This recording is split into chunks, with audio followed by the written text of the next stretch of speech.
అందరికీ నమస్కారం. నా పేరు కాటూరు వెంకటేశ్వర్లు. నేను ఆంధ్రప్రదేశ్ హైకోర్టు అడ్వకేట్గా ఉన్నాను.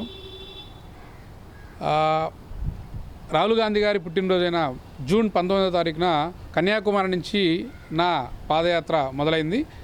నా పాదయాత్ర పేరు రాగా ఫర్ రైజ్ ఆఫ్ ఇండియా. ఈ పేరులోనే మనకి అర్థమవుతుంది, రాహుల్ గాంధీ మాత్రమే ఈ దేశానికి ఉజ్వలమైన భవిష్యత్తుని అందించగలడం ఒక నమ్మకంతో నేను ఈ పాదయాత్రను మొదలుపెట్టడం జరిగింది. కన్యాకుమారిలో మొదలైన నా ఈ పాదయాత్ర దాదాపు ఈరోజుకి 800 కిలోమీటర్లు పైచిలుకు పాదయాత్ర కొనసాగించడం జరిగింది.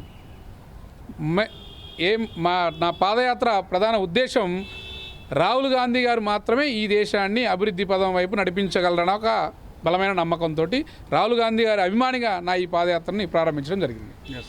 How to support Karnataka people and with other state your supports? నా పాదయాత్ర కన్యాకుమారిలో నా పాదయాత్ర మొదలైనప్పుడు కొంత ఆందోళన, కొంత భయం ఉన్నమాట వాస్తవమే.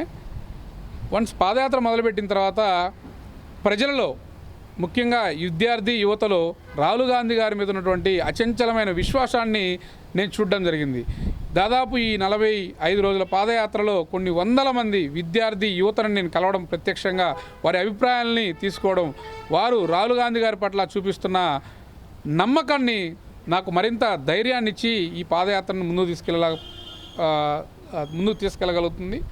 అలానే కాంగ్రెస్ పార్టీ శ్రేణులు ఎక్కడికక్కడ నాకు ప్రేమతో స్వాగతం పలుకుతూ ఆదరాభిమానాలు చూపిస్తుండడం వల్ల నా ఈ పాదయాత్ర మరింత ధైర్యంగా ముందుకెళ్ళడానికి నాకు తోడ్పాటు అందిస్తున్నారు కాంగ్రెస్ పార్టీ అన్ని రాష్ట్రాల, అన్ని జిల్లాల కార్యకర్తలు. ముఖ్యంగా కెనడాలో చామరాజనగర్లో మొదట నా పాదయాత్ర వచ్చినప్పుడు చామరాజా డిసిసి ప్రెసిడెంట్, అలానే కావేరీ రివర్ బోర్డ్ చైర్మన్ అయిన మరిస్వామి గారు స్వాగతం పలికారు. తర్వాత నాగమంగళ ఎమ్మెల్యే గారు ఏఆర్ కృష్ణమూర్తి గారు చాలా ఘనంగా స్వాగతం పలికి నా యాత్రకి మద్దతు ఇచ్చారు. వారికి కృతజ్ఞతలు తెలియజేసుకుంటున్నాను. Sir, are you confident in future Rahul Gandhi as the Indian president? Prime minister. Yes, Prime Minister. భావి భారత ప్రధానిగా రాహుల్ గాంధీ గారు ఉంటారనేది నా బలమైన నమ్మకం. 2029లో 100కి 100% రాహుల్ గాంధీ గారు ఈ భారతదేశానికి ప్రధానమంత్రి అవుతారు.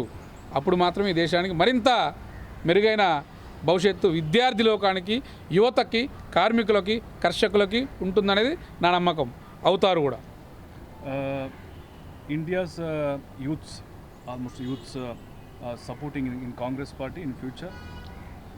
సార్, తప్పకుండా మద్దతు ఇస్తారండి. ఎందుకనంటే గత 12 సంవత్సరాలుగా మనం బీజేపీ ప్రభుత్వాన్ని చూస్తున్నాం. ఈరోజు భారతదేశంలో విద్యార్థి యువత వాళ్ళ భవిష్యత్తు మీద భరోసా లేకుండా బతుకుతున్నారు. వాళ్ళ భవిష్యత్ అగమ్యగోచరమైంది. గత 12.5 సంవత్సరాలుగా దాదాపు 150 కాంపిటేటివ్ ఎగ్జామ్ పేపర్స్ లీక్ అయ్యి కొన్ని వందల మంది విద్యార్థుల జీవితాలను ఈరోజు బలి తీసుకున్నటువంటి ఈ ప్రభుత్వాన్ని గద్దె దించే వరకు భారతదేశ విద్యార్థి యువత లోకం ముందుండి రాహుల్ గాంధీ గారి అవసరాన్ని గుర్తించారు. రాబోయే రోజుల్లో దేశానికి రాహుల్ గాంధీ గారి అవసరం ఉందనేది ఈరోజు యువత గుర్తించారు. కాబట్టి ఆయన్ని రేపు 2029 ఎన్నికల నాటికి ప్రధానమంత్రిగా చేయాలని బలంగా సంకల్పించుకున్నారు యువత. Sir, when you complete this padayatra and you met Rahul Gandhi finally?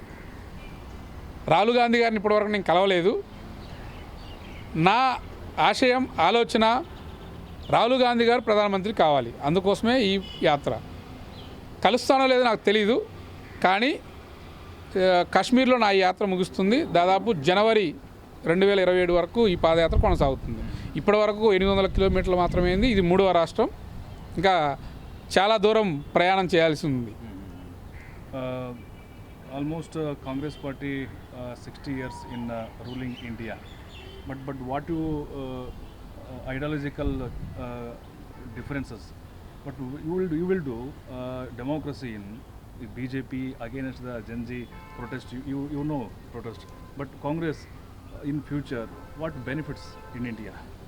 Sir, ఒకసారి మీరు అంటున్నారు 65 సంవత్సరాలు కాంగ్రెస్ పార్టీ ప్రభుత్వంలో ఉందని. 65 సంవత్సరాలు కాంగ్రెస్ పార్టీ భారతదేశంలో అధికారంలో ఉండబట్టే ఈరోజు మనకు ఐఐటీలు కానివ్వండి, ఐఐఎంలు కానివ్వండి, జాతీయ రహదారులు, ఇస్రోలు, ప్రపంచంలో భారతదేశం తలెత్తుకొని నిలబడేయగలిగే స్థాయిలో గత 60 సంవత్సరాలు కాంగ్రెస్ ప్రభుత్వ పరిపాలన కొనసాగింది. మనం చూసాం బొగ్గు కుంభకోణం అని గత 13 సంవత్సరాలుగా మాజీ ప్రధానమంత్రి మన్మోహన్ సింగ్ గారి మీద నిరాధారమైన ఆరోపణలతోటి కేసు నడుస్తుంది. మొన్న సుప్రీంకోర్టు కేసు కొట్టేసింది. సో బీజేపీ లేనిపోని ప్రాపగాండాలను సృష్టించి అది గద్దెనెక్కి గత 12 సంవత్సరాలుగా ఎలాంటి ఒక ప్రణాళికాబద్ధమైనటువంటి పరిపాలన అందించకుండా ఈరోజు మోడీ గారు ముఖ్యమంత్రిగా ఉన్నప్పుడు గుజరాత్లో కొన్ని మాటలు చెప్పారు. అరే దేశ్ కా రూపాయి గిర్రాయ్ గిర్రాయ్ గిర్రాయ్ చెప్పిన విషయం మనకు గుర్తుంది. ఆయన ఏమన్నాడు? భారతదేశ రూపాయి విలువ పడిపోతుంది ప్రధానమంత్రి సరిగా లేకపోవడం వల్ల. సార్ మరి ఇప్పుడు మీ 56 అడుగుల ఛాతీ బలంగా నిలబడింది, రూపాయి విలువ పడిపోవట్లేదా అండి? ఈరోజు రూపాయి కంపేర్ టు డాలర్ ఎంత రూపాయి విలువ? సో ప్రపంచ దేశాల దగ్గర మనం విశ్వగురువుగా చెప్పుకుంటున్నాం. మనం ప్రపంచ దేశాల ముందు ప్రపంచ ఆకలి దిక్సూచిలో మనం 150 స్థానంలో ఉన్నాం. పత్రికా స్వేచ్ఛలో 150 స్థానంలో ఉన్నాం. మనం చెప్పుకుంటున్న అభివృద్ధి డొల్లా ఈరోజు అది భారతదేశ యువతకు తెలుస్తుంది. Yes sir. Sir finally Andhra or Telangana state is in your party ruling, okay, Revanth Reddy as CM, but Andhra almost South India Congress power day by day ಅಂದರೆ ಕಡಿಮೆ ಆಗ್ತಿದೆಯಾ ಅಂತ, వీక్ ಆಗ್ತಿದೆಯಾ ಅಂತ? లేదు సార్, రోజు రోజుకి బలం పెరుగుతుంది. మీరు ఆంధ్రాలో చూస్తే ప్రస్తుతానికి చట్టసభలలో కాంగ్రెస్ పార్టీకి ప్రాతినిధ్యం లేదు, కానీ రాబోయే ఎన్నికల్లో కాంగ్రెస్ పార్టీకి చట్టసభల్లో ప్రాతినిధ్యం వస్తుంది. మీరన్నట్లు రోజు రోజుకి కాంగ్రెస్ ప్రభావం దక్షిణ భారతదేశం తగ్గట్లేదు, పెరుగుతుంది.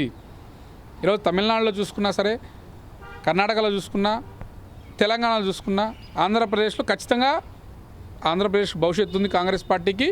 రాబోయే రోజుల్లో బలంగా కాంగ్రెస్ పార్టీ తన ఉనికిని ఆంధ్రప్రదేశ్లో చాటుకోబోతుంది.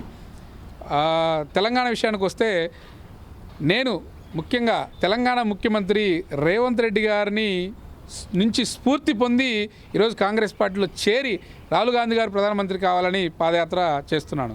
ఖచ్చితంగా మళ్ళీ తెలంగాణలో కూడా కాంగ్రెస్ పార్టీ అధికారంలోకి వస్తుంది. 2029లో భారతదేశంలో మళ్ళీ రాహుల్ గాంధీ ప్రధానమంత్రి అవుతారు.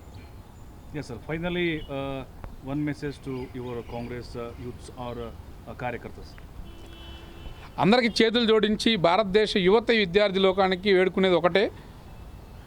గత 12 సంవత్సరాలుగా మనం బీజేపీ ప్రభుత్వం చూస్తున్నాం. వారు యువత పట్ల, విద్యార్థి లోకం పట్ల, కార్మికులు, కర్షకులు, రైతుల పట్ల చూపిస్తున్నటువంటి వివక్షతని మనం గమనిస్తున్నాం. ఈరోజు మోడీ గారు, అమిత్ షా గారు దేశాన్ని అమ్ముతున్నారు, అంబానీ, అదానీ గారు దేశాన్ని కొంటున్నారు. ఇంతకు మించి ఏమైనా భారతదేశంలో జరుగుతుందా? ఒకసారి ఆలోచించండి. ఈ రోజు నుంచి జరగబోయే ప్రతి ఎన్నికల్లో కాంగ్రెస్ పార్టీకి ఓటేసి గెలిపించాలని కోరుకుంటున్నాను. ఇంకొక మాట, నిన్న వెలువడిన బీహార్ రాష్ట్ర అకింపుర అసెంబ్లీ ఎన్నికల ఫలితాలు మనం చూసాం. ప్రశాంత్ కిషోర్ గారు గెలిచారు జనస్వరాజ్ పార్టీ నుంచి. సంవత్సరం తిరిగేసరికి జాతీయ అధ్యక్షుడిగా ఉన్న, బీజేపీ జాతీయ అధ్యక్షుడిగా ఉన్న నితిన్ నబీబ్ గారి స్థానాన్ని కోల్పోవాల్సి వచ్చింది.